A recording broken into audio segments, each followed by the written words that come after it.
What's up, ladies and gentlemen, and welcome back to another YouTube video. So we haven't made a video in quite a while, and it's because I've been very busy with working. My job, I've been working a lot lately, so I've literally just not had time to stream or make content at all. But finally got a breather. I'm off for a week, so yeah. The brand new banners are here, and I wanted to make a video about it. Prior, I already pre-recorded some gameplay so we can talk about it instead of just looking at the banners the entire video. But we were going to talk about whether or not you should skip or summon for Varisa or for Cloud Retainer. Now we have the brand new banners here, and we have the 4-star lineup as well. And initially in this video I was going to upload, I was going to say that Varisa, in my opinion, is someone you should summon for if you don't have an Electro DPS. I did compare Varisa to Raiden Shogun, as she is very well known in the game and she's pretty much owned across most accounts. Even though we have Chlorinde, who was in the latter half of 5.3, and she was an Electro DPS as well for Overload, Electro Charge, and most commonly Aggravate. Varisa opens a brand new playstyle for Electro DPSs. Doesn't mean a brand new playstyle as a whole for DPSs, because she focuses more on plunge attacks. However, Varisa is an Electro plunge attack DPS, and she actually pairs amazingly with Iansan. Now we can see here on this banner we have ourselves a Garming as well as Chevreuse.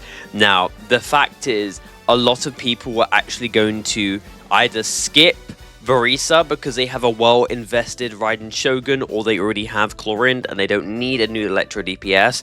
There's a lot of people that will probably summon for Varisa because they love the count design, they love her personality, the colors, and the gameplay looks interesting. Now I must say personally that going forwards, Varisa in my opinion is going to be a very good pick as a DPS, because obviously the meta as of right now is Night Soul Blessings, and everything that's Night Soul aligned will do more damage to all the overworld mobs, bosses, enemies, weeklies, all that type of stuff.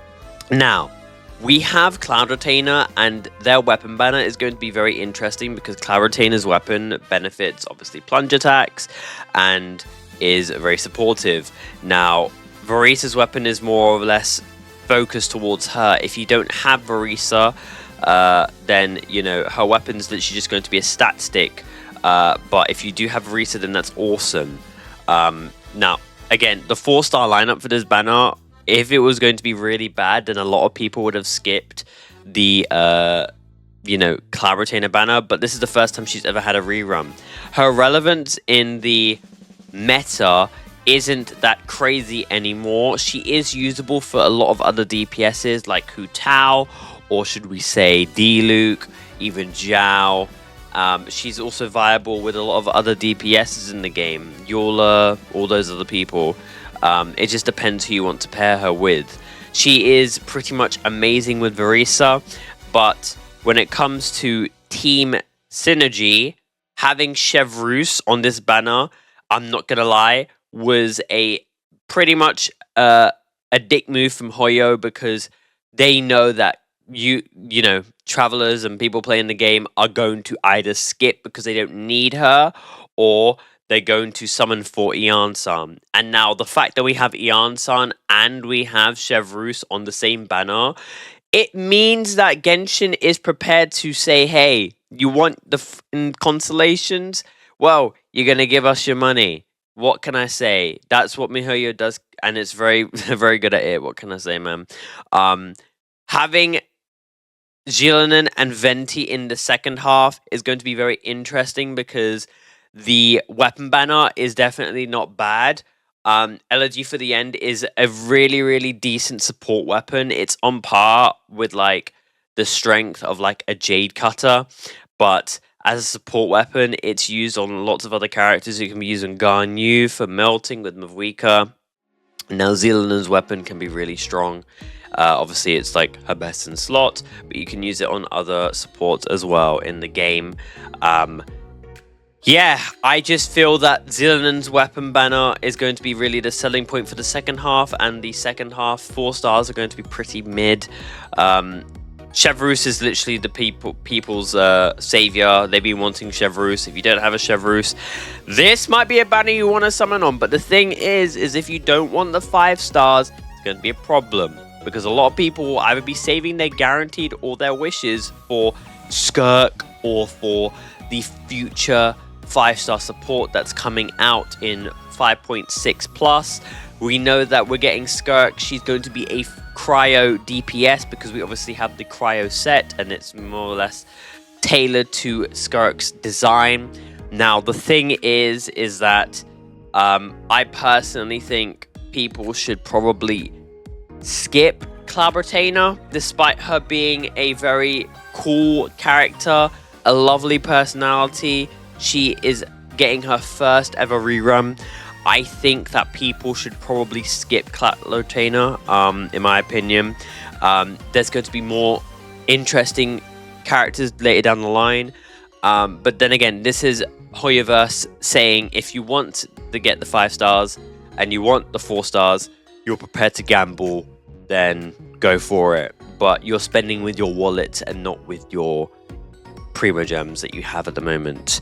As of right now, 5.4 didn't really give a lot of Primo Gems, I'm going to be completely honest with you. 5.5, however, is going to be giving a decent amount of Primo Gems.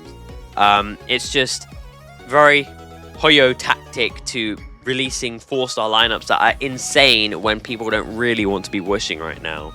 But yeah, literally closing thoughts. Verisa is going to be a very, very strong DPS. In my opinion, she's going to be top 5, if not top 3 DPSs as a natlan DPS. The 4 stars are immaculate. You're going to definitely get yourself some consolations. If you get a C6, that's amazing. If you don't get a C6 for Iansan or Chevreuse, it's not the end of the world, but at least you got yourself a copy. Clabratina, in my personal opinion, she's probably going to be a skip for some people, because it's really how can you use her and how is she viable. She can be used with Furina, she can be used with a lot of other teams, but it's more or less, are you someone who plays for damage or are you someone who plays for fun? Because realistically, if you get your Clabratina, but you do skip on getting Skirk and her future cryo support, it's really the question of, will that make or break your experience in Genshin Impact? Not make or break your account, but will this ruin the fun factor for you in Genshin? Because realistically, Clabratina as a sub DPS and support, she really gets a lot of benefits from vertical investment rather than horizontal investment. Getting her weapon, getting her C2, that really helps Clabratina go from mid to being okay. Now we can talk about her viability and how flexible she is regards to team compositions. But Verisa as a whole, she is going to be bread and butter. She's going to be great. I know she's going to be great, and I know a lot of people are going to enjoy her.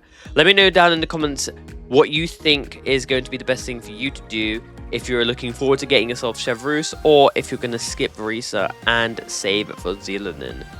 I will let you guys know when we get into the, well, not into the live streaming, more into the update, and yeah, we'll be streaming the countdown. So yeah, I'll see you guys in the next one. Take care. Make sure to drop a like, subscribe, and turn your post notifications on public. And yeah, I'll see you guys next one. Bye bye.